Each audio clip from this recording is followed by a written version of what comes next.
is going on, everybody? Welcome to the Run Pure Sports NBA Hardwood show. It's a Friday, and it is not your usual Friday. We do have Randone here, the normal guy, but DC stepping in for JT. I'm stepping in for Hoop, breaking it down, talking about the games today. Tons of NBA action for us after a really shocking day of NBA yesterday. Tons of snowflakes everywhere. Hopefully, things turn around for you today. Got a nice big slate to break it all down. But let's go over to you first, Randone. First time doing a show with you, CDome, so nice to be with you. I got DC as well here, so I don't know if a boxing match will break out mid-show, but how are you doing over there, CDome? Nah, man, I'm doing good. It's nice to have you guys on here for the Friday. Good little replacement setup for the Q tags of JT and Hoop. So it's nice to have two guys here to help me out. But no, I'm excited. And now the boxing, that's retired, man. That's a long time ago, dude. Me and Randone have buried the hatchet, long since buried the hatchet, and it's now Mangone that our last couple shows together has been claiming he wants to fight me. And I gotta say, I didn't say I want to fight you. I said I'm willing to because of the shape it'd get me, and I'd be in the best shape of my life. Well, I mean, training for boxing. What I'm thinking is, I like my chances against Randone, but it would have been a close fight. But my odds just went up, man. Moving from Randone to Mangone, I think the odds shifted in my favor. So I like the shift. And Travis, you're on anytime, buddy. Mangone's been challenging, in other areas too. He wants to take me on in basketball. So CDome, there's some Big T, right? Big T stirs the pot real good. Now I was stirring the pot a little bit, but I had said, Uncle T, he gave me the all airport team reference. He said that to me last year as a joke. And so I threw it your way, but Big T never added in there that I said in the comment, I got Big T over Randone, and I do have Big T over Randone if I had to make a pick. I do think that you'd probably get the best of me in the hoops. You're probably how tall are you, Randone? You got to be 6'3", right? Yeah, I'm like 6'2" and like 202 now, 202 pounds. I mean, listen, I'd be willing to play you, but I'm not out there as confident as I am with some other people. But I want to hear what DC thinks. DC is my coach, right? Do you think I could take on Randone on the slab, DC, or do I still got to keep working harder? No, I got Randone in the boxing ring. I got Randone on the slab against Mangone. And I might retire from being your coach, Mangone. This hostility you've shown toward me recently, I don't take kindly to it. There's no hostility here, DC. I want you in my corner. I made you some giblets, so you got to keep riding the train, undefeated. So, but yeah, it's been a lot of fun. We'll have a good time in March. It's going to be awesome. We'll be obviously talking about that a lot on these shows. So I know some people get sick of it, but hey, we're going to bring you winners as well. So be sure to check all that out. If you guys could, please hit that like, subscribe to the channel. It helps us out a ton over here at Run Pure Sports. Get those likes flowing in. That way we give away those plays of the day. CDome, do we have you got the carbonated wine on hand? Are you going to be getting lit during the show? What's the word on that? No, we're taking it easy this week. I'm drinking my chlorophyll water, believe it or not. So this is light work today. Gotta take it easy for the next 2 weeks before some fun begins. But carbonated wine play of the day will be there though, so that's already locked in actually. So I'm ready to talk about that once we get there. Excited to hear and excited to guess who it could be. We'll break down the games here. We got a pretty big slate today. It is, let me count it up. I think it's got to be like 11 games or so. A lot of injury news that we're waiting on as well to discuss. Tons of questionable tags here. So we'll break it down. We'll tell you the news as it goes along. We'll break down as we go to each game. Let's go over to the first one, though. Let's go to Portland and Indiana. This game is definitely one that has some injury news, right? Jeremy Grant is questionable, and that could be some pretty big news here. Yusuf Nurkic is way too cheap, and he's been kind of dealing with an illness. So he's a guy that I noticed is popping up a little bit today at that $6K price tag. DC, let's go to you first because Portland, Indiana, that is a great matchup, right? I mean, this is a spot if we had to put like DFS teams that we like to target defensively, Indiana's up there on the board. Damian Lillard, obviously an interesting contrarian spend that you can get some exposure to. How are you breaking down this Portland and Indiana game, DC? Yeah, it's a pretty good game to start from a game, game environment standpoint. This slate is tough, though, just like the overarching theme. I mean, most of the news that we're waiting for, most of the potential value plays are later on in the slate, right? So I am a little bit hesitant to lock too much in early on. This game, with the 237 total, could certainly have some good plays in it. But right now, at least, I'm kind of anticipating backloading most of my lineup. The Nurkic play is interesting if he does end up going. He's listed as probable, so obviously expect him to be in there to get up to 20. Like, he played 14 minutes that first game back up to 25 last time out. He fouled out eventually. So I assume he's good to go. He did have a very strong game against Indiana the first time they played, put up 37 fantasy points in 27 minutes. He's 6K. So, yeah, great matchup for Nurkic. I think he's probably my favorite play in this game. But, if you want to get really contrarian, you could certainly go to Halliburton or Damian Lillard. They're both capable of 50, 60-plus fantasy points in this game. They're not cheap, but, that might get the job done on this slate. So, kind of a wait and see with this one. I don't want to lock in too much. I'm certainly not going to any thin value plays, most likely in the first early games, including this one. But yeah, Nurkic and then the stars, I think, look pretty good here. All right, Randall, let's go over to you. How are you breaking down this game? Obviously, some good stars that you can go to. Damian Lillard, I mean, we know he can pop on any slate. Nurkic is definitely one that I'm a little interested in, especially if Jeremy Grant's out. And then you could make the case Josh Hart could pop a little bit too with Jeremy Grant being out. What's your overall takeaway on this one, CDome? Yeah, I'm not really bothered by the Jeremy Grant either way. This is a pace-up spot for Portland, the second highest total on the slate. And what I love most about this is because I do love this game a lot, and I do love that Atlanta Lakers game. But this game's not garnering much ownership. I mean, Benedict Mathurin, 4,500 seems to be the highest guy owned out of this game, but he's not actually someone I really want to go to. I'm focused on Buddy Hield as one of my main priorities first. He's 6,200. He's dual eligible. You can get him at more than half the ownership and also less than chalky Keldon Johnson. So that's the first guy I really want to focus on. It's actually a good matchup for him. He's going to shoot double-digit shots. He's going to play 30-plus minutes. Aside from that, though, he's also been doing it on other sides, right? He's getting some assists. He's rebounding the ball, and the defense is there. So I think Buddy Hield is someone that you might want to maybe focus on if you're doing 20 max or 150, whatever the case may be. I love the call by Draft Sheet on Nurkic. If he does play, he's got a great projection point per dollar wise, not garnering much ownership. I do love bigs in this situation, primarily on both sides of the ball. And that's why I like Turner as well. 6,700, got a great projection. This is a great spot. I mean, they've struggled against bigs all season. No ownership's going there. And then if I had to choose between the two, I love Halliburton over Lillard. Lillard has I haven't seen kind of that ceiling type game that makes me want to grab him at 9,700. I'd rather go up 100 to SGA, which we'll get into when that game comes. But I will say, I think Halliburton is also someone, I'll be playing 20 max. I will be stacking this game in a couple lineups, to be honest with you. There's just a lot of good pieces and a lot of good price points. Given it's the second highest total on the slate, I have to like this. So not much people like it. So this is a game where I will be focused on heavily. Yeah, it's definitely a good game to go to. Definitely one that I am interested in as well, and kind of grabbing some pieces. And one guy you brought up, I thought that was great was Miles Turner, right? Like he has the upside to get 50 DK points at that center position. And Nurkic is a guy that sometimes won't get out there to cover that 3-point line properly. And if Turner gets hot, it's going to be a good day. And you can definitely abuse him sometimes on the inside. So I think this is a good game to get some exposure to. Don't mind getting a little bit of a game stack action to this one. Let's shift on over to the next game. Let's talk about the Philadelphia 76ers and the Chicago Bulls. Obviously going to be an interesting game to look at. We have Joel Embiid. He is someone that, we normally love to play in DFS, but we can't tonight. He's not going to be in the lineup, and that is going to push usage to other areas, right? It's going to be really good for James Harden. He did barely get there, right? It was one of those spots where OT helped him get there.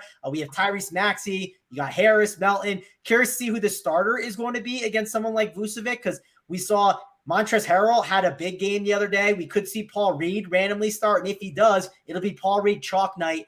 So DC, break down how you're handling the Sixer side, and then don't sleep on some of these Chicago Bulls because these price tags are intriguing, right? 7.3K without Embiid in there is intriguing. DeRozan can always pop off, and Zach LaVine at 7.3, there's upside at that price. So this is not a game to ignore early on the slate, DC.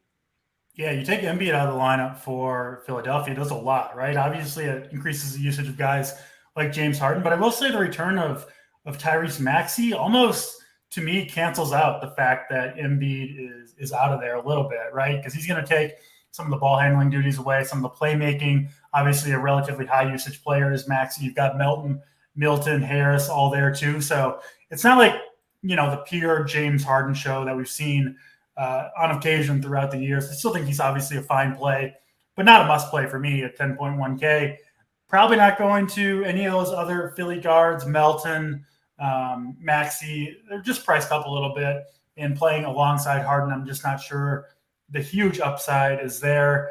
Yeah, the starting center for Philadelphia for the Sixers will be interesting, but I think really only if it's Harrell, right? At 4,500, I'd be willing to go there. I was hoping to play him last game against Indiana, but he came off the bench, so I bailed on that. But he had a big game. I still think he's capable of it. Like we remember Harrell had some big games in DFS when he was a starting center. He's not that old. I still think he is capable of putting up fantasy points when he gets the minutes. So we'll see. I'd probably only go in there if he starts, but I think there's a decent chance he will against Vucevic. So we'll see on that one. But overall, kind of lukewarm interest in Philadelphia for me. And then Chicago side, yeah, I get it. I rarely end up playing Chicago when they've got their big three, DeRozan, Levine, and Vucevic healthy. It is potentially a very good matchup for Vucevic here, though, with no Embiid in there. And I think people might sleep on it because if you look at like centers against Philadelphia, it's not great. But obviously Embiid's been in there for most of the season. Harrell's not a great defender. PJ Tucker undersized. Paul Reed, I don't think can slow down Vooch. So Vooch would be my favorite play from the Chicago side. Yeah, let's go over to you, Randone, and talk about this one. Obviously, James Harden's a really good shooting guard option. One thing I've always kind of noticed this year is like spending up at shooting guard for like a stud can seem really strong at times, and it's a really great spot for Harden. So I do like him here, someone I'm going to look at. We got Vucevic, who will be going up against either Harrell or Paul Reed. And CDome, he might look like you shooting over Big T, right? Just shooting over the chair all game long. Vucevic could get hot and really hit that deep two all game long and have a big game on the board. So I like him a lot in this spot. Are you interested in these Bulls? And then what are you doing with James Harden and all the other pieces with Embiid out?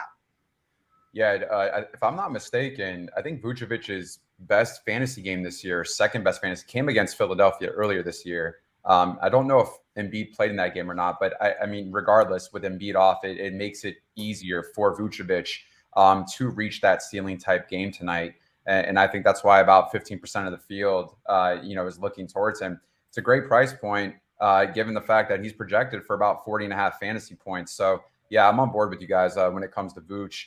Harden, obviously the usage changes with Embiid off the floor. I don't mind it whatsoever, but I think given at 10-1, there are a couple people that I like a little bit under that price range and a little bit over his price range where, maybe I kind of want to look more to. And I think that's because I think this benefits a lot more like guys like Tobias Harris, 6,600, dual eligible, great projection.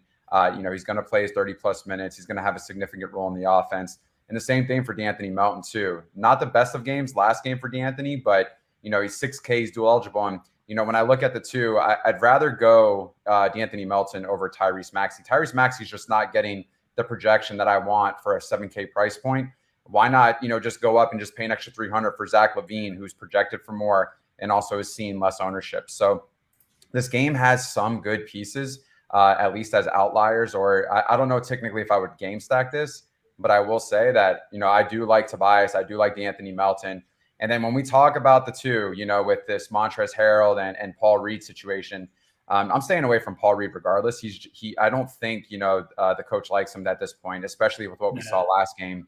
I think he was like one of the biggest chalk pieces, and I don't even think he came on the floor if I'm not mistaken. So it's just going to be a stay away for me, and plus, given the fact that he hasn't gotten run, I don't think that he'll probably get more than 10, 12 minutes, even if he does. But if he starts, that's something that you're going to have to want to decide if you want to play that min K price and try to roll with it. But it's kind of a stay away for me. But those other pieces definitely, I think, as one-offs would look good at any type of lineup tonight if you're multi-entering.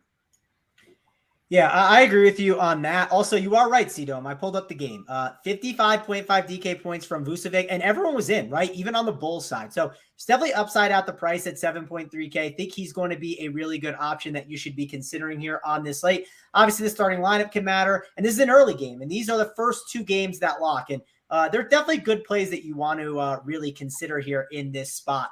DC, let me go to you real quick. What with Harden, do you think he's going to be one of the most popular studs? He was the other night, right? He came in at 60% owned, I believe, on that slate. Yes, it's a bigger slate, but what's your takeaways on Harden? Do you think he's like the clear-cut best stud? Or do you think like the game theory, like you talked about yesterday, you said you didn't want to go to Luka and wanted to go to some other guys. Do you think there's better studs to pay for over Harden? Yeah, an 11-game slate. I mean, I kind of want to avoid the chalk if I can. Like I said, Maxey being back in, I think almost hurts Harden as much as MB being out helps Harden. So I faded him in that last game too. I faded Harden when he was super popular. Went with Giannis instead, which worked out. Both guys went to overtime. Yeah, I don't have a problem fading him here. I don't think he's going to be nearly as popular as he was last time out, but I do think, especially maybe in lower stake stuff, I think a lot of people, they just see Embiid out, play Harden, right? Just kind of a very simple flowchart move there, and maybe not properly taking into account the fact that Maxey's back and does take some of that usage away from Harden. Yeah, I do think LeBron ends up being probably the most popular stud, and then I think from there it goes to Harden. So I think that's interesting. CDome, do you agree? What's your stand on Harden tonight? Like, because again, I think he's a really good play, but I think he's one of the bigger talking points because he's one of those studs that a lot of people are going to gravitate towards. Yeah, DC's kind of right. I mean, Maxey does kind of hurt his overall potential that we would like to see from him. But I think the best example is he's the highest stud over 10K tonight that's getting the most ownership.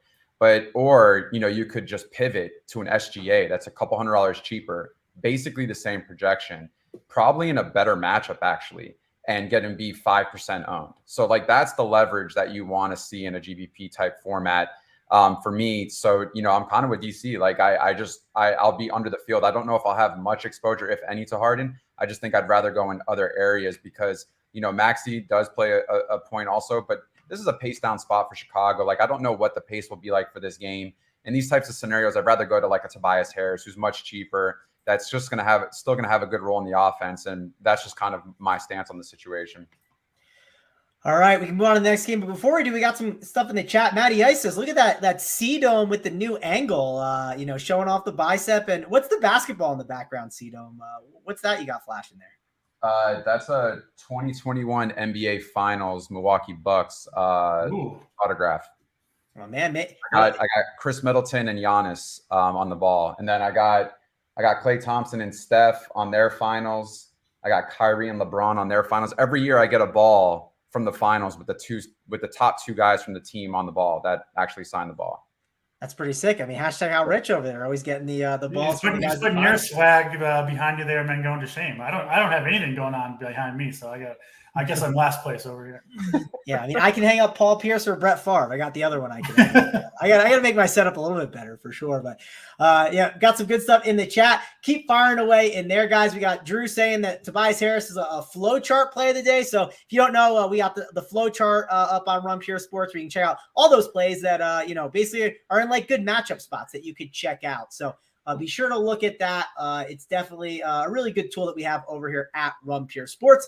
But let's keep this thing moving along. We got a lot of games to discuss. Let's go to the Knicks and the Raptors. And the Raptors are a team that, minutes equal money, right? Tons of minutes these guys play, but it might be a little too crowded now with some of the guys. They got decent price tags. Fred VanVleet at 7.4K certainly has the ceiling to get there. Siakam, he's 10-2. It feels a little bit pricey. And then the Knicks, I mean, they have just been absolutely smashing with some tight rotations. You got Julius Randle, who's now 10.6K, which feels like a crazy tag. But if you look at the game logs, he just prints 60s. And I mean, at 10-6, if you tell me I can just grab 60 DK points, sign me up, right? So he's got to be in the conversation at least today.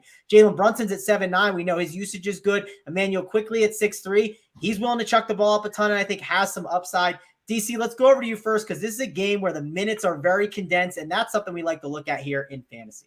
Yeah, speaking of players who had their best game in this matchup, like Vucevic against Philadelphia, Pascal Siakam put up against the Knicks, well, what was it? 76.3 fantasy points when these guys last faced. That was December 21st. Siakam has played 37-plus minutes in each of the last 14 games in a row, 37-plus minutes for Siakam. Centers generally don't do very well against the Knicks, but Siakam is like the most, maybe the most unique center in the entire league, right? With how he plays. He's, you could easily be a small forward, power forward. They play most of his minutes at center just because of the construction of the team. And he crushed this team. Maybe be able to get up and down the floor against the Knicks. So I think he's interesting. The minutes are going to be there. He can succeed in this matchup. They even had VanVleet in that game. The Knicks really weren't missing, I don't think, anyone significant. So Yeah, I think Siakam is interesting to me as a very, very low owned play. Nobody's going to go there. But, yeah, he's proven he can do it. The minutes are going to be there. Pretty unlikely to hurt you and could get a ceiling game here. So Siakam, kind of the only guy I'm really looking at from Toronto now that they're mostly healthy. From the Knicks side, I don't love it. I'm not going to chase the Jalen Brunson huge game against the Spurs. Much tougher matchup here, obviously, against San Antonio. So not going there. Even with Barrett out, we've seen some guys like Quickly, Grimes have stepped in, played some more minutes, but their prices are up now. So I don't love it. Randall, I think, is okay. He had a big game, a pretty big game against Toronto as well. The minutes are going to be there for him. So Siakam, Randall, really just looking at the studs here for me. Yeah, I do think the studs are obviously really, really good options here, but it's tough. Like if you kind of just go in and run an optimizer today, you're not going to get as many Knicks and Raptors. And it's because obviously Toronto, I know Gary Trent Jr. has been great over here at Run Pure for the guys, but prices are going up on some of them, right? And also they're all kind of going back in the starting lineup on the Raptors side. And the Knicks, those price tags are going up. CDome, what are you doing with this game? Obviously going to be one that there's a ton of good guys with getting a lot of minutes, right? That's obviously super important in DFS, but a lot of them aren't popping. Are there good tournament plays that maybe people aren't seeing that they should be playing today? Yeah, I think the one guy that does populate and show up a lot is Gary Trent. So he's 5,800 on DK. He's dual eligible. I will say, for me, looking at that, if he's going to take 20 plus shots, man, at 5,800, he's playing a ton of minutes as well. For me, that's just something. I know the last game went to overtime, but before that, just showing that potential of, if he just is knocking them down, especially from three, this could be a huge upside play. So not really getting much ownership. I will say though, it's just like you mentioned, Mangone, when you run the optimizer, you're not getting much from this game, if anything. And what's unfortunate about that is I do love going to a Julius Randle on the times where he just doesn't get ownership. This is one of those nights. I mean, projected potentially 3-4% ownership. Not a bad projection, but his price is creeping up there. But however, 217 total. Vegas is showing me that, this is going to be a pace down spot. It's two of the slowest teams in the league. They're both in the bottom 10 as far as pace. Maybe it does just hold up to that expectation. If that's the case, I just don't know from a fantasy perspective if that's what I want. But, Barrett still being out leaves a lot on the table for Jalen, for Randall. So I don't mind it. If you want to go to Emmanuel quickly as well at 6,300, that's something that I don't mind. I just don't know if I can do it. But yeah, as far as just from a GBP standpoint, I think Gary Trent is someone that you can consider. But outside of that, I think it's just a no-go for me. I do like other areas tonight. All right, let's keep this thing moving. But before we do, guys, please hit that like, subscribe to the video. It helps us out a ton over here at Run Pure Sports. We'd appreciate it. And we want to make sure that our guy JTHayes is happy, right? He gets upset when you guys don't hit that like. And we got almost 500 watching, 136 likes. So let's keep this thing moving along. Let's hit those likes. And don't ask me to keep saying it, right? I don't want to keep saying it. DC, you hate hearing me say it, right? So just tell the people to hit the like so I don't have to say it anymore, right? Come on, guys. We don't want to hear men go and complaining about the likes. Just hit the button. And we can go on with the show. Yep. We can go on with the plays and keep this thing moving along. Obviously going to be a pretty fun slate. Let's go to Brooklyn and go to the Pelicans, which we should talk about. I mean, Kevin Durant has been absolutely just crushing it this year. Been really phenomenal. And he's only 10K, right? But it is a little crowded in Brooklyn. I think he's an interesting contrarian spend up. He'd be a pivot off of someone like LeBron if you would like to. Don't know if I'm going to get there today, but it's just a cheap price tag on Kevin Durant at 10K. And then we do obviously have the Pelicans who they're dealing with some injuries. Zion is out. Brandon Ingram still out, which this opens up some opportunities here. Is it a Jonas Valanciunas night at 6'5"? Will we see Willie Hernan Gomez, who's questionable for this game, end up playing and do well? Or will he be out? Or will Larry Nance be out? And if both of them are, that would open up Jackson Hayes, right, as an interesting option. So there is some injury news in this game. CJ McCollum also at 8.5 is going to be an option that you can spend on. But I don't know. It feels like he doesn't always get there, right? He feels like he gets to that price, but he doesn't just smash the price tag in these spots. So DC, I'll get your thoughts here. Kevin Durant, interesting spend up. And how are you handling this Pelicans situation? Obviously, we're waiting on news, but how do you think you're going to handle it right now? It's partly the function that it's an 11-game slate, but man, there are some studs that have been crushing it. Siakam, Durant, Julius Randle that you can get really, really low owned on the slate if you want to go in that direction. I don't think I'm going to end up doing it myself on my couple teams, but it is an option. I mean, you can build a really fun, super low-owned lineup tonight if you want to. Durant's been awesome. He's probably going to get you 50 to 60 fantasy points. It's just a question of, will that be enough? I'm not sure. But, yeah, I think he's a perfectly fine play. Probably would be my favorite play on Brooklyn. I don't think I'm going to go to anywhere else. Like you said, getting crowded with KD, Simmons, Kyrie. They just got enough guys right now. So the Pelican side is the one that I'm looking more closely at. Certainly following, missing their two highest usage guys in Ingram and Zion. That obviously opens up a lot for CJ McCollum. Like you said, he hasn't been that great in these types of scenarios so far this year, but just looking who they have left, I do think, if the Pelicans are going to compete or win this game against Brooklyn, it's got to be a lot of CJ McCollum. So I am pretty in on him at 8,500. Wish there was a little bit more of a discount, but I still think he's a pretty strong play. And then you got to watch the big scenario for the Pelicans. We obviously saw Zion there. I think Zion was cutting into Valanciunas' minutes and also his usage, especially his usage. If Nance is out and Hernan Gomez is out along with Zion, I almost think they're going to have to lean on Valanciunas. And when he gets the minutes, right, he typically goes off for 40-plus fantasy points. He just doesn't get the minutes all that often. So certainly pay attention to the big men for the Pelicans. Valanciunas and then JTHayes would be the backup center there who would also see time at the power forward at the 4 position. He's an awesome play at 3,700 if Nance and or Hernan Gomez miss out. And then McCollum and I suppose Jose Alvarado. We'll see the starting lineup, right? If Alvarado's in there as a starting point guard and they move McCollum to the 2, he would be, I think, a pretty good play at 3,700 too. So potentially a lot to like from the Pelicans, but we just got to see what they end up doing with the big men, Nance and Hernan Gomez. And then we got to see the starting lineup if Alvarado's in there at point guard. Yeah, that's going to be super important. Definitely waiting on that news. And if we get it during the show, we'll let you know. That's a 7:30 game, so we should have it before the actual lock time. Obviously, our Up to Lock crew, they'll break it all down for you if we are not able to because we don't get that news in time. CDome, how about you? How do you handle this Pelican side of the ball? Obviously going to be one that we have some interest in. And are there any contrarian pieces on the Nets that you want to go to? Yeah, I think I am making McCollum a little bit of a priority tonight.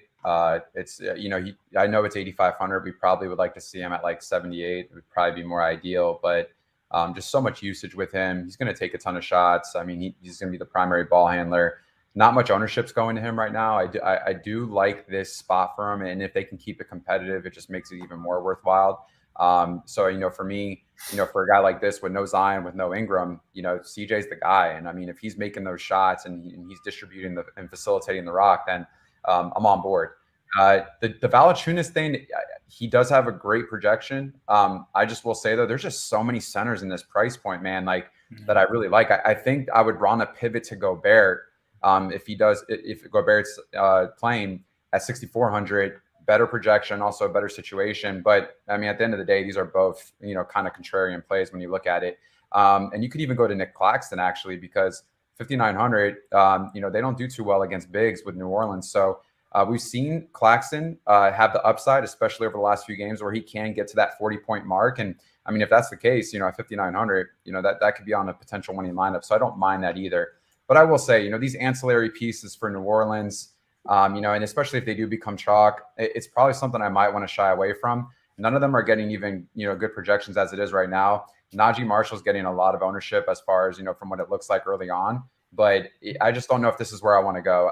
There are other areas that I think are more optimal, that have less ownership, that, also provide more upside. So that's kind of my thoughts on this game. I'm not getting too much when it comes to KD and Kyrie Irving. So at the end of the day, I think CJ is just my guy, man. And other than that, if things change with news, then so be it. But I just don't know if this is a game that I really want to attack.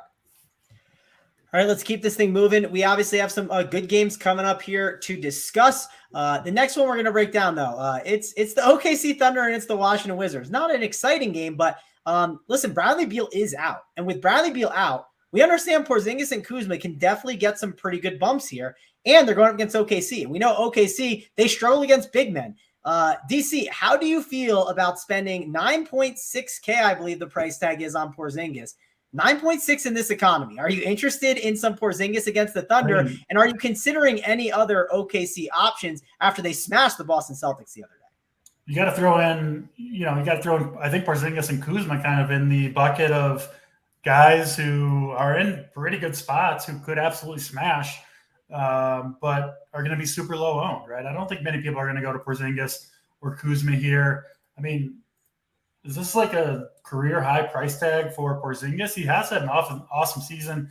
He's earned it. The matchup is good. I mean, who does OKC have left at the center position? It's Muscala and Basley and Kenrich Williams. Like, it's getting pretty thin for them. So Porzingis and Kuzma should have strong games here. If you want to go in that direction, I get it. I probably won't end up there myself. Those price tags just make me, I guess, a little bit uncomfortable. And I don't really trust OKC right now. We'll see. They kind of just rule guys out in and out of the lineup whenever they want. So you could see a scratch here that we don't expect. SGA or Giddey. Seems like almost rare that they both play. But if they're both in there, probably not going to either guy. SGA would be my preferred option at that point. I think he is a fine option regardless at 9,800. And then the big man situation for OKC, I'm seeing Mike Muscala be projected fairly highly owned, which I don't think I'm going there, man. I just don't trust this team whatsoever. You never know when they're going to pull the rug out from you. I think my favorite play on OKC is actually Kenrich Williams. I feel pretty confident he'll get his 20 to 30 minutes. He's been good, 3 games in a row, and 3,700. He's cheap. So when I go to OKC, I do like to go to the cheap guys because they can hurt you less. Obviously, they can, pay off even bigger if they are the ones that kind of randomly get the minutes those nights. But yeah, I'm not going crazy with this game. I think Kenrich Williams is probably my favorite play in it. All right, let's go over to you, CDome. Let's talk about the Wizards here because, someone said in the chat, right, they talked about Daniel Gafford. And I think Daniel Gafford could obviously get the start and be pretty good play here against OKC, or he could not, right? I could see him going a little bit smaller. It just depends what they want to do. What's your take on this Wizards side? And OKC just feels like kind of a team that I don't really want to touch too much on, like a big 11-game slate. Yeah, no, I think obviously, from what we're looking at right now, Rui Hachimura is getting the most ownership. I think he might be the chalk under Keldon Johnson, if I'm not mistaken. I've got to look back at that and check, but he's garnering a lot of ownership, and I don't mind it whatsoever, especially with him coming off the bench. But I will say, that his what's he going to play 25, 29 minutes? He's going to have to knock down those shots. He's going to have to knock down those threes to become even valuable because, outside of that, if he's not going to pay off as far as chalk, then I might want to look elsewhere. But Gafford, bigs do well against OKC, and Gafford's a guy I do like. He's very athletic, very energetic as well. Gets you a ton of rebounds. He does have double upside. He's gotten quite a few doubles this season. So I will say, that's definitely there. If he starts, love it. 4,600. Don't mind that chalk. I'd rather go him chalk over Rui. I don't know if I would want to play both in the same lineup. That just kind of scares me a little bit. But on the contrary, on the other side, I think SGA is in a smash spot. Great projection, 9,800. No one wants to roster him. I think he gives you significant upside in the GBP format. I will have some good exposure to SGA. One of his highest games this season came against Washington as well, earlier in the season. So, for me, this is a spot where I think he can definitely smash. They are favorites. It's a very close spread. So from what that tells me, this is a pace-up spot also. So for Washington. So, if it does stay competitive, I think SGA does see that heavy workload, those heavy minutes, and I don't mind it whatsoever. It's hard for me to go to the price points of Kuzma and Porzingis because of their position, specifically Porzingis as well. There's a lot of centers we've been talking about. I think the power forward center position is maybe an area I want to spend down tonight, and I want to spend up at the guard position because I do like McCollum. I do like SGA and things of that nature. So that's kind of my thoughts on this game. But if you want to go here for the OKC guys, so be it. But I just don't think that's somewhere outside of SGA I really want to focus on. Yeah, I mean, I do think if you do what you're talking about, CDome, you spend up at the guard. I think you are going to flip the build a little bit tonight. I think most people want to just plug LeBron in and just kind of move on with their forward, at least as a starting point. Obviously, things can change with just one piece of news, but I think that is going to be a route where some of these guards up top do get under-owned. Let's move on over to this next game. And DC, I got Apone in the chat. I got to pull up his comment because he says, hit the like so DC breaks down the Bucks game thoroughly. He wants a DC full-on breakdown of the Bucks game, wants to know all about Giannis and what you're doing with him tonight. Are you spending on him at that price tag? Because I think everyone is spending on LeBron over Giannis right now. At least that's what it seems like. Do you want to make Giannis a priority with Jrue Holiday back? We also have Gordon Hayward, who's doubtful on the other side, which the other day, the guy who benefited the most, it seemed like, was McDaniels and some of those other wing players. You also have Ball, who could pop off for a big game at any time, but he's going up against Jrue Holiday, which is not an easy matchup. What's your takeaway on Giannis and this Bucks game? Yeah, I'm a little worried about a blowout here. The Charlotte team just looks awful right now. I mean, they're getting crushed by everybody. They got to go into Milwaukee.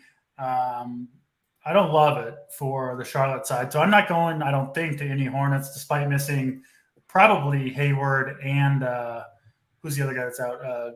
Kelly Oubre out for Charlotte. So, I was on Jalen McDaniels, man. Even though one plays for the Wolves, I can never remember if it's Jaden or Jalen. But Charlotte McDaniels, in the starting lineup now, I think he'll be in there if Hayward is out. But tough matchup, right? He might have to guard Giannis at times. I'm nervous for Giannis here too. So this is their third game in 4 nights. He played, against Washington on the 3rd. That was the game he put up 55 real points in, played 37 minutes in that one. Then the next night, I played him against Toronto. He ended up getting there in OT, but he's exhausted that entire game. He just kind of had to get there because they didn't have anything else. Jrue Holiday was out. He ended up playing 40 minutes because it went to overtime. I mean, you could see 12 turnovers for Giannis in that game. Obviously, complete opposite matchup, right? Going up against Toronto there and then going up against Charlotte, which really doesn't get much better matchup for Giannis than going up against Charlotte. So, listen, maybe he's got the legs back after a night off, but I think Milwaukee would very much prefer to lay off the minutes for Giannis, if at all possible tonight, which they should be able to do, right? Charlotte really bad. They do have Jrue Holiday back. So I think I'm off of Giannis tonight. But if things do go his way, right, if Charlotte can kind of keep this game close, man, the matchup is so good for Giannis. He should have no trouble just scoring at will, getting into the paint. They don't have any rim protection, nobody that can slow him down. So kind of torn on Giannis, but I'm probably going to go in a different direction myself and probably fading this game entirely for the most part, hoping that Milwaukee can kind of take care of business and lock this team down.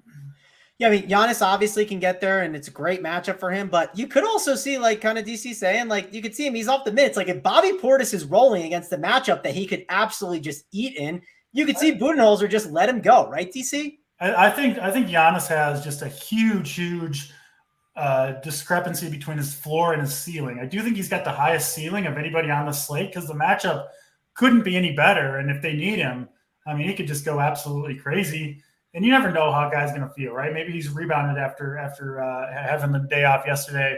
But I'm banking on Milwaukee locking this team down and them getting Giannis some rest in the second half. Yeah, I definitely could see it. And Budenholzer loves to play around with minutes. Randall, let's see what you're doing. You said you like to spend up at the guard, so I don't think you're going to go to too much Giannis today. Maybe you're interested in some of these cheaper options like a Bobby Portis or a Brook Lopez who could eat in this matchup. What's your thoughts overall on the Bucks and Hornets game? Yeah, I'm kind of on board with DC here. Just fantasy-wise, it's not appealing whatsoever, especially if it could be a potential blowout. I just don't want to have too much, if any, exposure to this game. When you look at it, the 8K price and above, Giannis and LeBron are kind of neck and neck right now for the most ownership of all the players. But there are so many players that have such good projections tonight that are getting no ownership, 8K and above. So my thought process is why am I going to dilute my roster construction with paying 12K Giannis in a potential blowout? And also, like D say, there could be a minutes restriction. Jrue Holiday takes away, from that upside a little bit.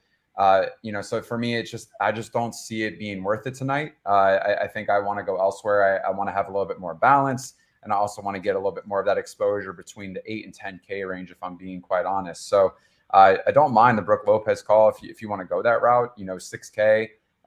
You're playing against a team that really struggles against bigs. Can he eat? Yeah, absolutely. Is that what I want to do? I do like other centers tonight in that same type of price range. So for me, I'm out of this, man. It just doesn't scream fantasy and optimal when I run the optimizer. So I'm good on it. All right. Well, when you do run the optimizer, CDome, this next game pops up, and it's the game that, like, if you go to the bar tonight and watch, you're like, you go to the bartender and they say, "What game do you want to watch?" And you say Pistons and Spurs, and they're like, "Why do you want to watch?" I would almost be embarrassed to ask. I've done it before, DC. I've been like, and they're just like, why do you want to watch that game? It's like, you asked to watch the Houston Rockets versus like the Spurs or something crazy. They just assume you're from Texas or something, but that's not the case. We're DFS players, and we have to like the Pistons and the Spurs a little bit tonight. Devin Vassell is out. Josh Richardson obviously popped off for a big game last game. Does that mean he does it again in this spot? Don't think that means that, but he is someone that's popping in the optimizer, so we have to talk about him. We have to say, are we going to fade him? Are we going to play him? Obviously going to be a big talking point. Also, the Pistons have some value plays on him. I mean, Alec Burks is 5K, but he has been crushing in the 4K range. And, right now I think you could get away with fading him, but his minutes have been okay. They've been, 22, 28, 24. And then last game they trended up to 31. So that's interesting and a good talking point because I think he's going to gain a ton of ownership. I think people are going to look at JTHayes at 5.5K as an interesting option, but we understand that his minutes can be volatile and sometimes he can play poorly. So, DC, start with the Spurs and then go to the Pistons, I guess. I mean, how do you want to handle Josh Richardson chalk night, it looks like, and some of these other Pistons guys that are popping? When you sort by ownership on our good friends over at Sabre, you're getting a lot of Spurs popping up on the high-owned list, which I get why, right? I do get why. The matchup against Detroit is certainly sublime for a lot of these guys. But, man, it's hard to trust the Spurs at this point. I mean, I hate, especially on an 11-game slate they're going to be chalk. And the Spurs are one of the rare teams where you could roster one of these dudes and they could be playing really well, and they just don't play the minutes for reasons that really only a few teams in the league have. Spurs have it, where they essentially want to lose games. I have noticed guys like Trey Jones, Keldon Johnson, Jakob Poeltl, they do play more minutes when the Spurs are at home, right? I think it's much harder for Popovich to sit these guys down for fewer minutes if they're playing well in front of their own paying fans. I mean, it makes total sense, right? So I do think they're a little bit safer if they play well. With the Spurs, I almost like on any individual lineup, I kind of want to play their starters together, right? Like pair Trey Jones and Keldon Johnson and hope it's a game where they play well and Popovich lets them play 34, 35 minutes. Because I think they're kind of tied together in that way a little bit. Whereas if they start off poorly, I mean, Popovich is looking to pull the plug on these guys if they can to try to tank this team and try to lose games. So I do think the starters are kind of correlated. Josh Richardson, off the bench as chalk on an 11-game slate, I'll probably try to find someone else to play. I'll be honest. I don't really want to play one of the most popular players on the slate. He's not even that good of a player, right? Josh Richardson for a Spurs team that I don't really trust.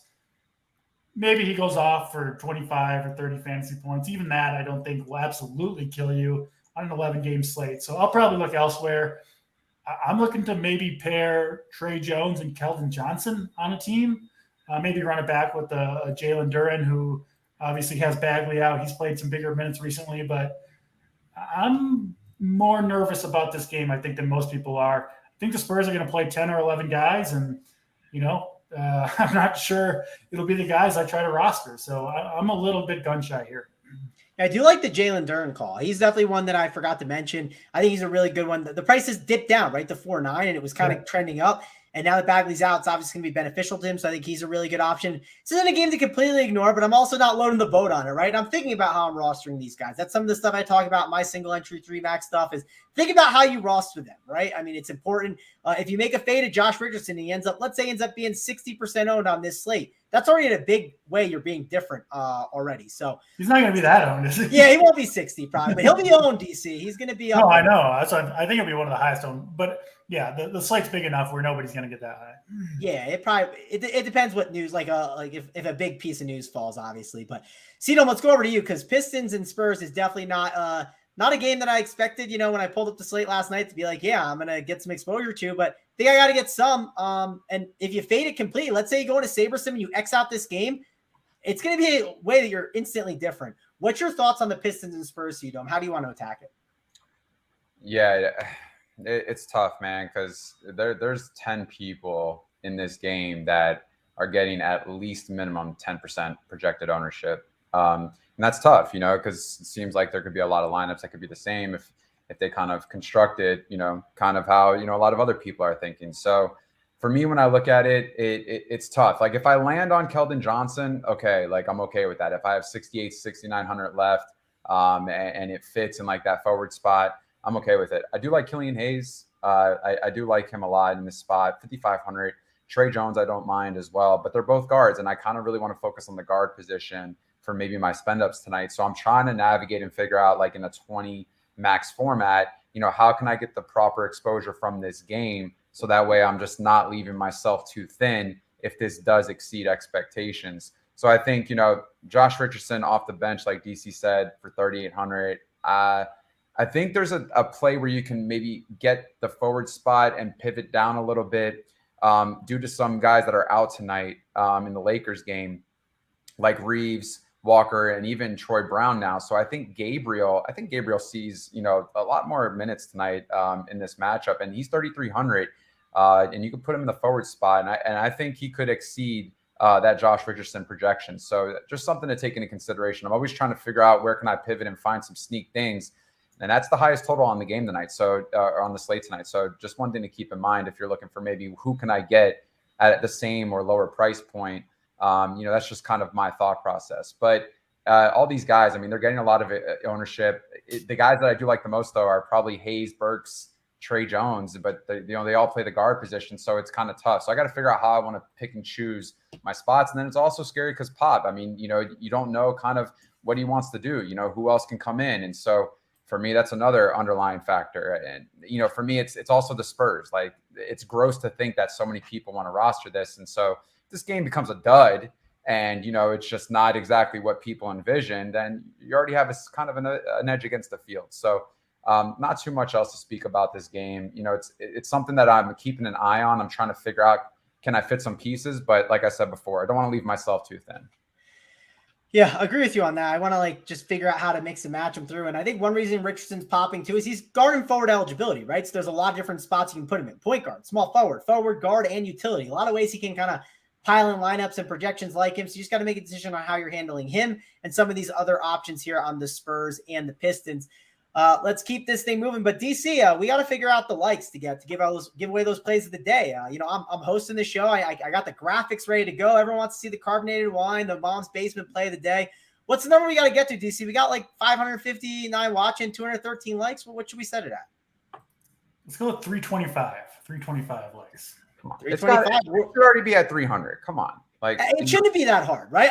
I literally sat with Hoop once and I said, Hoop, he's like, I can't like it on the app. And I'm like, Hoop, you just have to sign in on your phone. It's not that hard. And I had to show him how to sign in. That way he can hit it. So guys, if you can't, just go sign in on the phone, get in on it and hit that like. 325 is the number. DC has said it. We got 4 more games to break down. I'll say it a couple more times and then we'll keep this thing moving. But let's talk about the Denver Nuggets, DC. Obviously going to be a fun team to watch this year. We love playing Jokic and second night of a back-to-back. And we got some news, right? We do think Darius Garland plays because he participated in shoot-around, right? So we assume he's going to play. Donovan Mitchell is out. So there is some good opportunity here on this Cavs side of the ball. And then Jokic, obviously going to be a spend-up that you have to talk about on almost any slate. So what's your thoughts here on how you're handling the Nuggets and some of this Cavaliers news? Yeah, Nuggets played in that bizarre game against the Clippers last night, where what'd they do? Just pull the plug at halftime, bench their entire starting lineup. Yep. Moses Brown and all the starting 5 just changed. Yeah, I had a pretty good night last night. I faded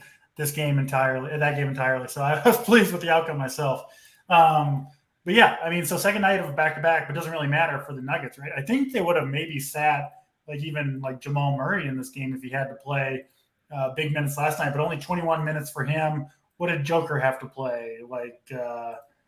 He played 24 minutes. So these guys are obviously going to be good to go in the second half of a back-to-back, both home games. Still kind of a tough matchup against Cleveland, who does play really good defense, but Does it matter for Joker, that he's got to go up against Jared Allen and Mobley?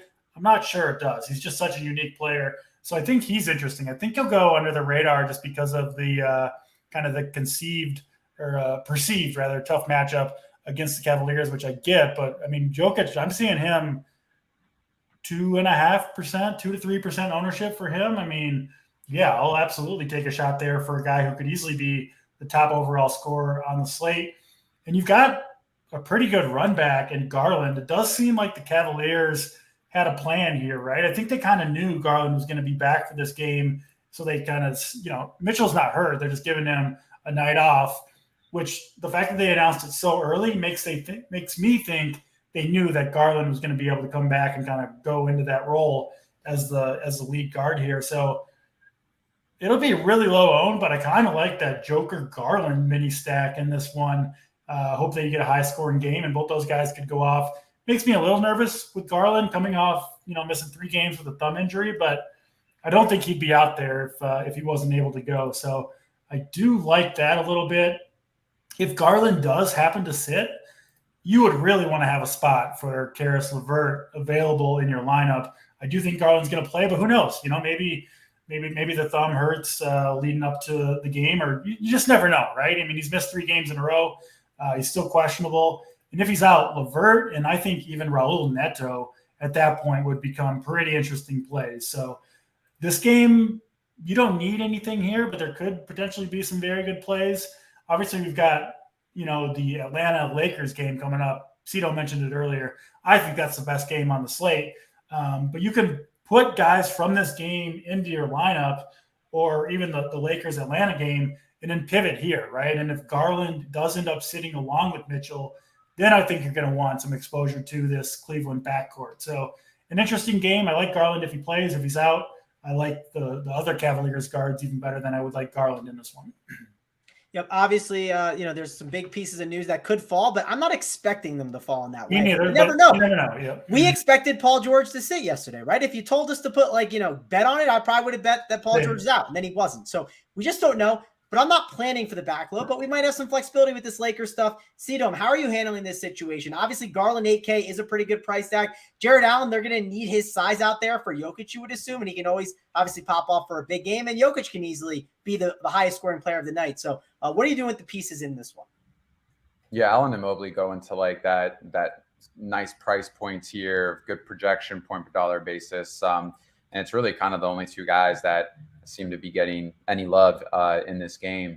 But DC's right. I mean, if Garland doesn't play, we spoke about this throughout the season, how, point guards have just kind of shredded this Denver defense, not until the last 2 games, but prior to that, I mean, it was just nonstop. You could, really put anyone that was on the opposing team and put in their point guard. And I mean, they were exceeding expectations by a mile. So if Garland does play, that's interesting. But if he doesn't, you would have to think Karis LeVert kind of handles the ball. And at 5,800, if that's the case, shooting guard, small forward, I do love that quite a bit. So got to keep my eye on that one. But it's 2 of the top 4 slowest paced teams in the NBA. I don't see much here that I truly like from a DFS standpoint. So that's all I have to say for this game, believe it or not. It's just not a game that I kind of want to attack.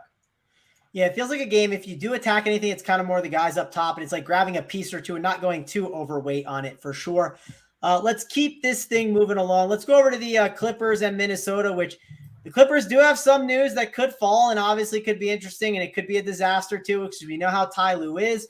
Obviously, Paul George, like I said, questionable for this game. We got Kawhi questionable. Naz Reid is questionable too, which I think does matter because I think that helps Rudy Gobert actually a ton, secures his minutes, and also at his price tag, he could pop off for a pretty big game. So DC, we'll go over to you, Timberwolves guy. Are you waiting on this news? Are you interested in Rudy Gobert? I always like Ant Edwards as a spend, but just doesn't feel like the right slate to do it for me. And then are you going to be waiting on this Clippers news or not?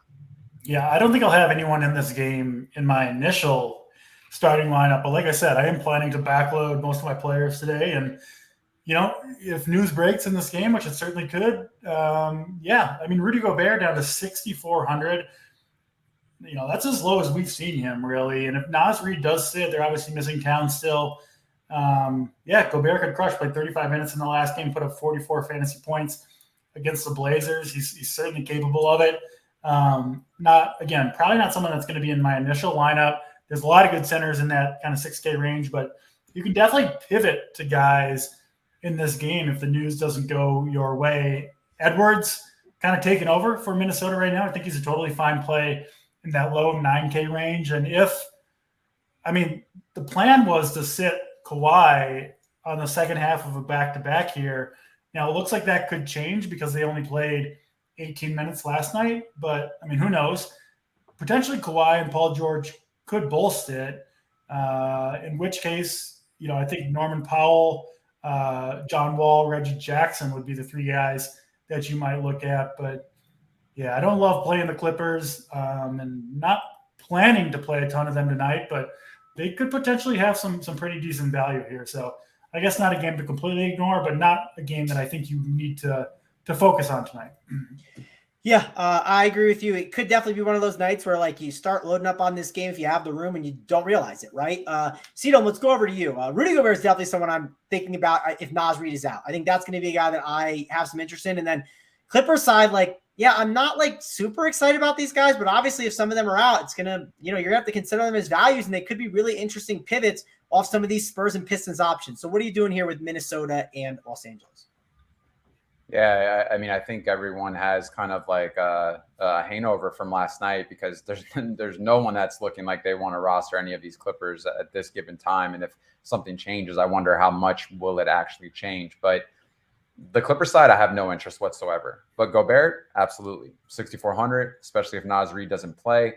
I think no matter what, if Gobert plays 32 to 35 minutes, I think we see at least a minimum 40-point DK night, which, at that price point, that's amazing. And, this is a good situation for him. I do love it quite a bit. Looking at 9-10 projected ownership right now, but when you run the optimizer, he shows up quite a bit. And so that's something that I'm really taking into consideration. It's like I mentioned before, there's a little sweet spot there with that center position in the same price range of a lot of these guys, and Gobert is one of them. So absolutely. And I think Ant Edwards, great projection, dual eligible on DraftKings, not getting much ownership, but he does populate and he does show up at sometimes when I run the optimizer. So those are my only two guys. Everyone else, though, I have no interest. If there's injuries or you have to stay, intact with the news to see if something changes, by all means, but I don't know how much that's really going to change and weigh on my decision-making. Yeah, we got Mark in the chat. Says, I can't believe you guys didn't show any love for 3,400 Mike Muscala and 3K Baisley. There's 48 minutes to go around. Listen, it's a good center slate. Those guys are not going to combine for 48 minutes. You get Kenrich Williams playing some center. No. DC, do we have a guarantee if it's in the winning lineup, you'll buy him a Mike Muscala jersey if he plays them? Is there a guarantee there? If you can find me a Mike Muscala jersey for sale, sure. Yeah, I don't think Randone has a Mike Muscala and Baisley Ball behind him signed. I don't think that would be in the cards for sure. But let's keep this thing moving along to the next game. Obviously, we got, I think it's 2 left. Yeah, 2 games left to discuss. Guys, hit that like. We need 325. 325 to get those plays of the day. We're already going overtime for you. We know how DC likes to get out of here sooner. So he's already doing that extra time right now. So, guys, 325 likes. Got to get it up there. So 2 games left to talk about here. We got things to do. We got content to update. We got the Up to Lock show that'll be coming up next. So be sure to check that out. But please hit that like and subscribe to the channel to check out all the content that we got over here at Run Pure Sports. But Miami and Phoenix seems like a game that we might move a little bit quicker, and then we'll get to that other game that's best. But I do think Chris Paul at 7.6, it's not a price tag we want to completely ignore here. I believe this is the ESPN game tonight, DC. And we know Chris Paul, he likes to play on those primetime games for sure. So I think he's in the conversation. Jimmy Butler at 8.7 could be a contrarian spend up, but I don't think he's going to be a guy that I'm going to here today. Break it down for me, DC. Is this a game that you have any interest in? Yeah, a little bit. We've seen Chris Paul's had some really big games when Booker's out and then when Payne is out. Payne did come back and played a couple of those games, but now is injured again, has already been ruled out for this one.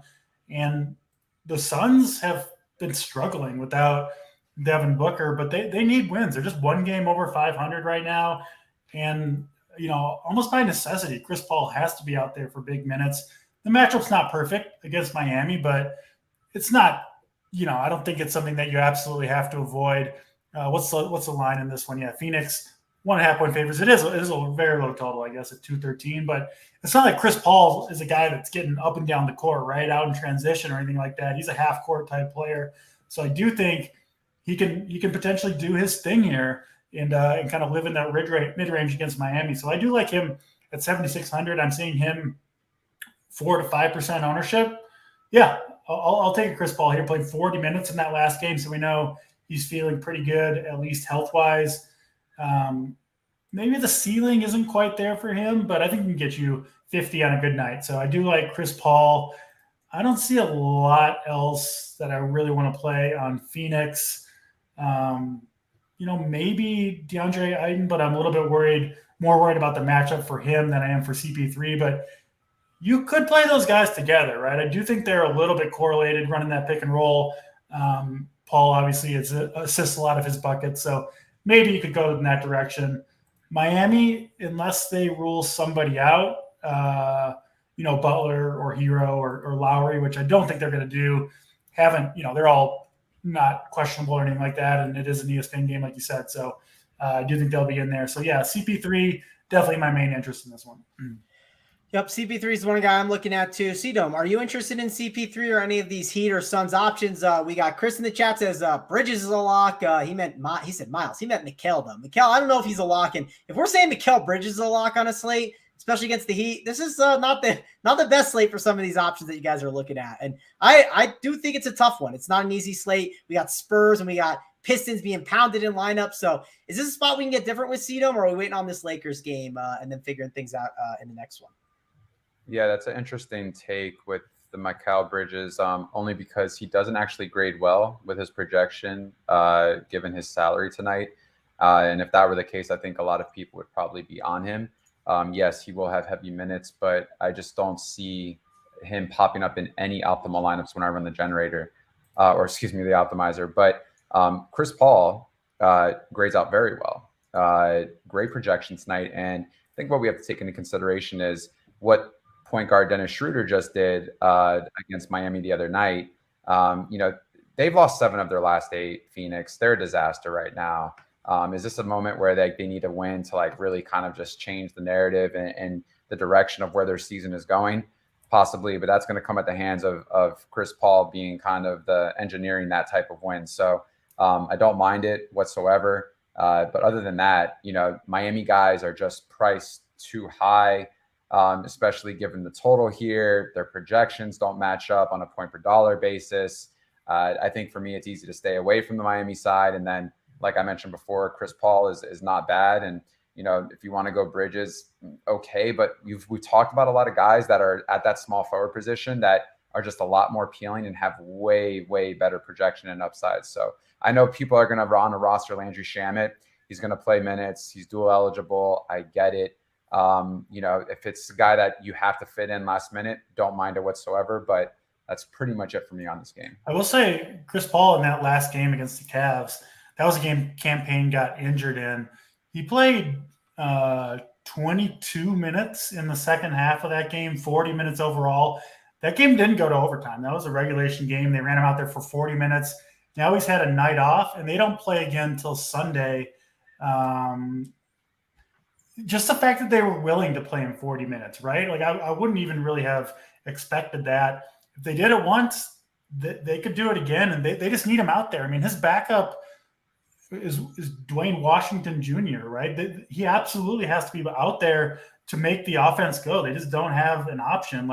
Bridges can play big minutes, but he's just not capable of running the offense. He's just not that type of guy. So kind of talking myself into some CP3 here. Yeah, when Bridges can run an offense, when it's the Rockets, right? Those sloppy up and down games. Not in this game, he can't though. Yeah. Yeah, this is not the game type for him too, for sure. So that's definitely a good point there. Let's keep this thing moving along. We got to get those likes to 325 in order to see those plays of the day. We're going to get on out of here. We're already overtime right now, guys. So please hit that like, get us to 325 so we can give out those plays of the day. And let me tell you, CDome's locked in. CDome said he had this play of the day before the show basically even started. So you want to make sure you get the carbonated water play of the day. You want to get the Mom's Basement play of the day and the Sweet Travis play of the day. So hit that like, subscribe to the channel, check out all the content. Let's break down this last and final game here. Atlanta and the Lakers. And this is going to be a good game to look at. Obviously, LeBron going to be one of the popular studs. We got some injuries on the Lakers side of the ball, right? They're missing Reeves, Troy Brown Jr., Lonnie Walker. They got Wenyen Gabriel. You might see JTHayes start. You got Thomas Bryant, who's been going off. And Atlanta's a great spot to do it. I'm going to shift over to you, CDome, because I know you were talking in the Discord chat the other day about the Kings and ATL, and you said one of the fastest paced games, right? One of the higher totals, that Kings and Atlanta game. I mean, Lakers and Atlanta, if you're targeting that other one, you got to be targeting this one here. What's your overall thoughts on the Lakers and Atlanta game? Yeah, a lot of these Atlanta guys, they grade out very well, and they're not getting much ownership. I think you should really take a hard look at Dejounte Murray tonight. This is a great spot for him. Point guard, shooting guard eligible. Great projection for his price point. I think I'm going to go back and forth between him and McCollum when it comes to kind of spending at that price point at that position. And then I'll have him and McCollum on some lineups together as well, given the fact that he can, slide into that shooting guard role. The big men here, you definitely want to, kind of dive into and look at here. Okongwu, John Collins, 6,400. These guys both have great projections. But on the other side, Thomas Bryant, man. I mean, now, if Damon Jones is also out too, because they already have, other guys out, he's going to play just a plethora of minutes here tonight. You have to, big men, have done well against Atlanta this season. And if I'm not mistaken, he just had 19 and 17 against Atlanta last week. So he's not getting ownership. He grades out well. He's 6,200. So if a lot of people are going to go Barrett and, you want to just pivot down a little bit, and try to get sneaky, I think Thomas Bryant is kind of in that realm of options. Schroeder just coming off a huge game against Miami. As we know, Reeves is out tonight now as well. Is that somewhere you want to go? Don't forget, Lonnie Walker's out. So there's not much depth there, outside of him, Beverly, and Westbrook. Yes, Kendrick Nunn's probably going to get a little bit of an uptick, but I will say, Schroeder at 5,200, is that, a pivot from the Pistons game where you have Trey Jones and you have Killian Hayes and Alec Burks all in that same 5K price range. Don't mind that whatsoever. DeAndre Hunter, 4,900, dual eligible. He's small. That's the thing is there's a lot of these guys that have similar projections. It's the highest total on the slate. These guys are both in the top 10 in pace. It's hard to say that, you don't love this game, especially if LeBron plays. I think it stays competitive. So, please keep, this game in consideration in your rosters and your lineup construction, and just know that there are a lot of pieces here that make sense and great projections and also not much ownership. So always about trying to, get different, but this late night hammer game is definitely an area you might want to attack.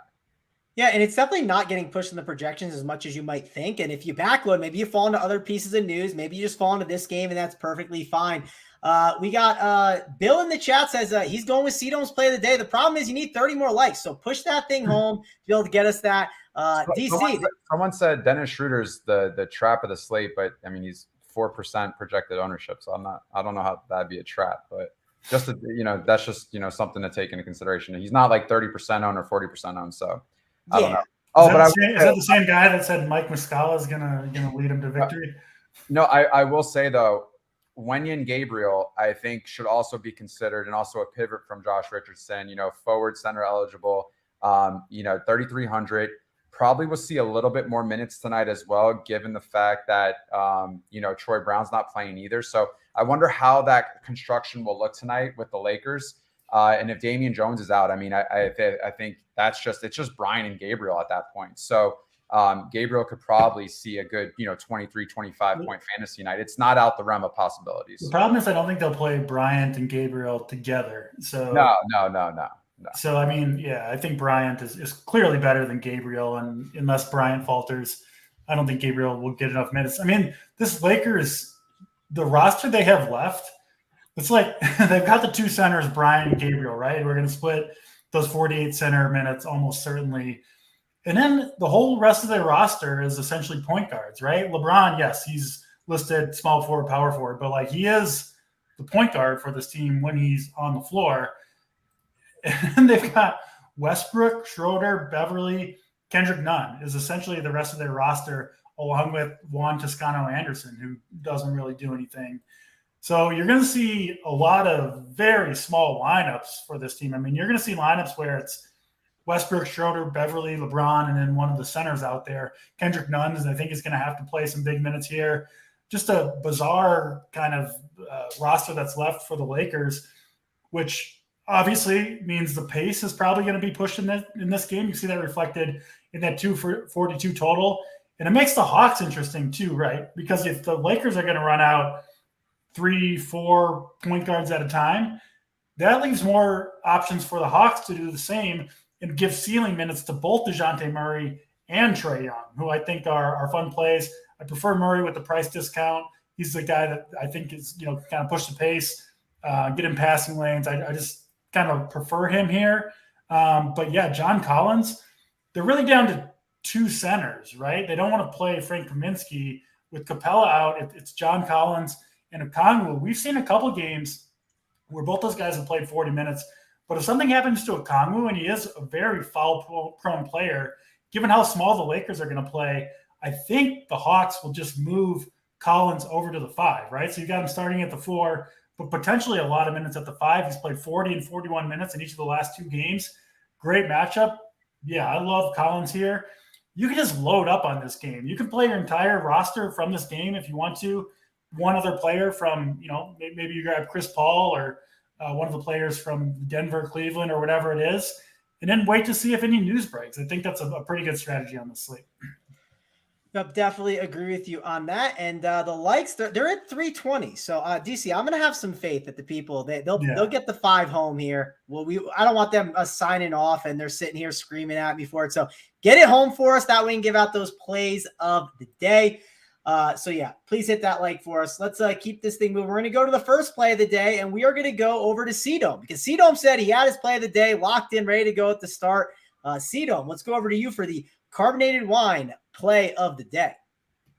Yeah, for me, there's 2 guys up in this tier. I'm just gonna give my first one though.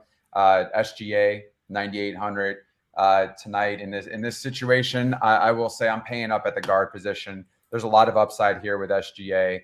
Going against this Washington team, I think it's going to be a high pace-up spot. I think a lot of this offense is just going to run through SGA tonight. Not much ownership going to him whatsoever. So for me at 9,800, I think I like it as a pivot from Harden as well. You can also save some money. I think it's just a very optimal play. And I will be honest with you, when I run the optimizer, SGA, believe it or not, comes up a lot. Even when I try to kind of finagle some of the projections and kind of manipulate it, he's still populating. So for me, if people aren't seeing that, I want to take advantage of that. And just as a bonus, Buddy Hield, he's someone that I've also locked in early on today on this slate. 6,200. I think he's a great pivot from some other areas that are chalk in that price range. Dual eligible, hit him with the guard, hit him with the forward position. This is going to be a high scoring game. I believe it's the second highest total on the slate. 6,200. He's going to shoot a ton. He's going to play a ton of minutes. Buddy Hield. So I'll give you a little bonus. Yeah, we also just got Jalen Smith rolled out. So, that can help Buddy a little bit, right? You never know how those minutes can be allocated. And Turner. Yeah, no, that's for sure. It definitely can help Turner because sometimes he can just lose minutes and you're sitting there frustrated when he only gets 22 minutes and you don't know what Rick Carlisle's doing. So that's good there. DC, we'll go over to you next. Hit us with the Mom's Basement play of the day. Yeah, we'll stay out west. Just talked about him, but John Collins has played 41 and 40 minutes with Capella out these last couple of games. I think this game's going to be super high paced. I think John Collins can keep up. We'll start at the 4 alongside Okongwu at the 5, but I do think he'll get significant run at the center position, which that's where I really like him, right? When he's the only big on the floor. Perfect matchup against the Lakers. I think he can do damage. And yeah, he's going to play big minutes. He's pretty cheap, 6,400 ownership. I think we'll stay somewhat in check, and I think we see another big game from John Collins here. All right, John Collins it is. We'll go to the Sweet Travis play of the day. I'm going over to a guy that I mentioned earlier on. He's going to be a bit of a late play, so if you want some flexibility, that can help you too. But Rudy Gobert, I'm hoping Naz Reid ends up being rolled out with the back spasms that he's having. Obviously, if Naz Reid is in, Rudy's still a good play, but Naz being out would definitely secure him up and make him a pretty good play at 6,400. Like his upside against the Clippers here off that back-to-back. So, yeah, and if you get Paul George and Kawhi out, Zubac might have to play a little bit more, which means they'll match up big together. So give me Rudy Gobert at 6,400 as my play of the day. But We got CDome gave out SGA. I gave out Rudy Gobert, and DC you gave out. I'm blanking on it, and that's John Collins. Yes, John Collins. That's who it was. And John Collins has been playing great. That's definitely worth calling out for sure. He leveraged my Trae Young the other night, so it was very hurtful. I did not like that when he got me 27 DK points. But that is going to wrap it up for us, guys. Thanks a lot for joining us here over on the NBA Hardwood Show. Be sure to check out JSU, Big T, and all the guys doing the Up the Lock show coming up next. But that's going to wrap it up for me, Mango, and CDome, and DC. We'll see you guys later.